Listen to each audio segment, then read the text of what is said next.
মৌ বনে আজ মৌ জমেছে, বউ কথা কও ডাকে, মৌমাছিরা আর কি দূরে থাকে।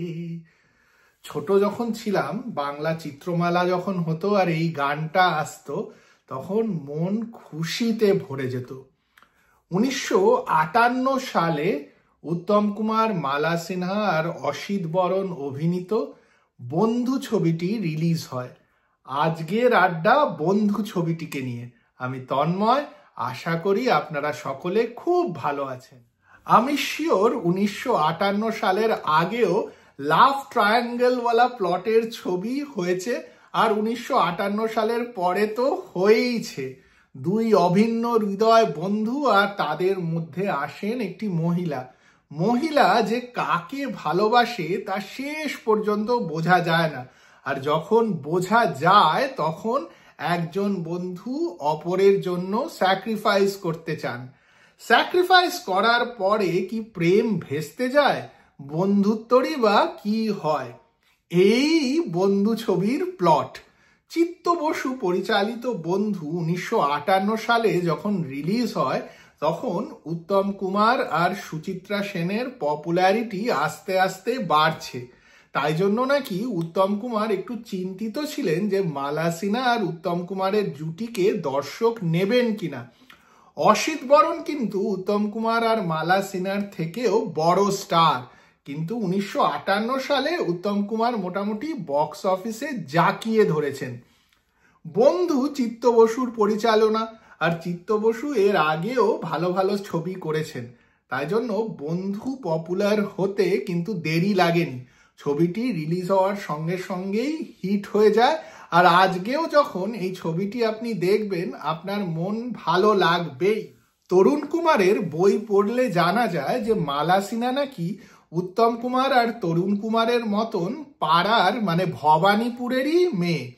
মালা সিনহার বাবাকে নাকি উত্তম কুমার আগে বলেছিলেন যে মেয়েকে সিনেমাতে নামাতে, তবে সেই সময় তা হয়নি।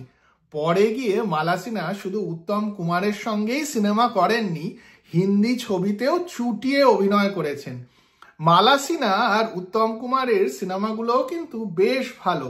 এছাড়া মালা সিনহা বাংলা সিনেমাতে শুরুর দিকে অনেকগুলো ভালো ভালো ছবিতে অভিনয় করেছেন। এই ছবিতে মালা সিনহা উত্তম কুমারের জুটিকে কিন্তু দর্শক মেনে নিয়েছিল। মালা সিনহার চরিত্রটাও খুব সুন্দর ছিল, হাসি খুশি একটা চরিত্র। উত্তম কুমারের চরিত্র আর অসিত বরণের চরিত্রর যেন পারফেক্ট ফয়েল ছিল বন্ধু ছবিতে মালা সিনহার চরিত্রটি। লাভ ট্রায়াঙ্গেল হওয়ার জন্য একেবারে আদর্শ তিনটে ক্যারেক্টার, তিনজন অভিনেতা সুন্দরভাবে ছবির পর্দায় ফুটিয়ে তুলেছিলেন। এছাড়াও ছবি বিশ্বাস, মলিনা দেবীর মতন অভিনেতারা তো ছবিতে ছিলেনই। সব মিলিয়ে বন্ধুর কাস্টিং কিন্তু বেশ ভালো, তাই জন্যই বোধহয় সিনেমাটা এত ভালো হয়েছিল। তবে এত দিন পরে বন্ধু ছবি নিয়ে যে আমরা আলোচনা করছি, তার মূল কারণ বোধহয় বন্ধু ছবির গান। নচিকেতা ঘোষের মিউজিক, উত্তম কুমারের লিপ দেওয়া, হেমন্ত মুখোপাধ্যায়ের গান অসাধারণ। মালতী, ভ্রমরে, মৌ বনে আর মৌ জমেছে, সব মিলিয়ে গানগুলো এত সুন্দর যে আপনি যদি নাও জানেন যে এগুলো কোন ছবির গান, গানগুলো নিশ্চয়ই শুনেছেন। ওই যে বললাম না, বাংলা সিনেমার গানের চিত্রমালা যখন আমার ছোটবেলায় দূরদর্শনের পর্দায় হতো, এই গানগুলো শুনলেই মন ভালো হয়ে যেত। অসিত বরণ আর উত্তম কুমার খাটের উপর বসে গান গাইছেন, সত্যি অসাধারণ এক সিন। আমরা এই গানগুলো তখন শুনতাম তখন মনেই হয়নি কিন্তু যে এই গানগুলো তখনকার দিনেও বেশ পুরনো গান ছিল, এখনো পুরনো গান, তবে এখনো ভালো লাগে।